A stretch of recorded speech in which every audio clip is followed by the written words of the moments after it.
All markets are driven by news to some extent, but in the Forex market, that's especially so. Our guest today is Wayne McDonell. He's here to talk about how it fits into his trading decision-making.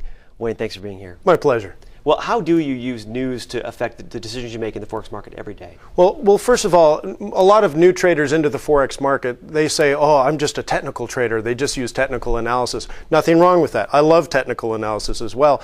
But the technical analysis doesn't create the trends. Forex as an industry is categorized as a global macro trading industry. Global macro, it's all global macroeconomics, and that's fundamentals. So things like studying the news leads you to create a general bias for the health of an economy. So right now the euro's in trouble, but it's because they're overstrapped with debt and maybe not able to pay some of the bills.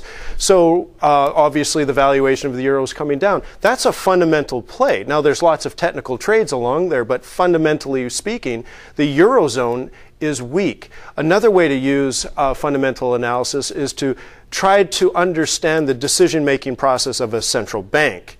So if there's lots of inflation, like let's say in Australia or now in New Zealand, they're starting to raise interest rates. This is because of fundamentals. Their economies are doing well.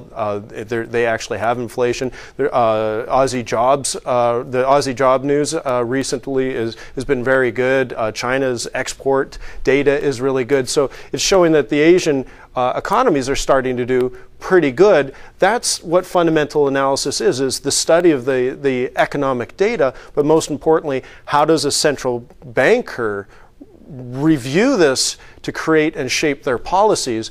And if they're raising interest rates, that means the economy is very healthy, and therefore that higher interest rate is going to attract more investors, and therefore that currency could go up. So on the longer term, fundamentals and news, specifically trends within the news, creates either a bullish bias or a bearish bias in the currency markets. And this is important because as a currency trader, I'm trying to pair up the strongest versus the weak.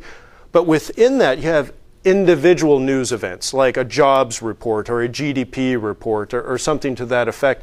And that could, on a short-term basis, really spike the market. And that gives me, as a shorter term trader, an opportunity to take advantage of this new volatility. So like non-farm payrolls can be very exciting as a trader on the short term. Will you wait until the announcement is made, wait for the reaction, and then trade the after reaction, if you will? That's exactly what I do, Tim. I'm a very conservative trader, so there are many different strategies.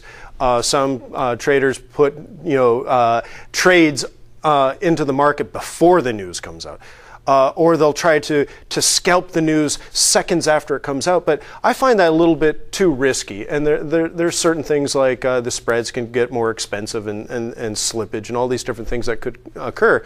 What I do on the short term is I let the market prove to me how they interpret this new piece of information. So sometimes the news comes out and the market reacts very favorably and you see lots of green candles. Well, so I look at that and say, wow, I'm bullish.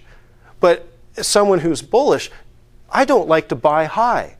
I want to buy low. I mean, we all want to buy low and sell high. So if the news comes out and creates all these green candles, well, that's all fine and dandy, but I don't want to buy and hope it goes higher. So in this case, I'll use something like a Fibonacci study, and I'll measure an entry and get in on the pullback. So, it'd be great if I could take advantage of that first spike, but at a 50% better price valuation. Wayne, thanks for your time. My pleasure.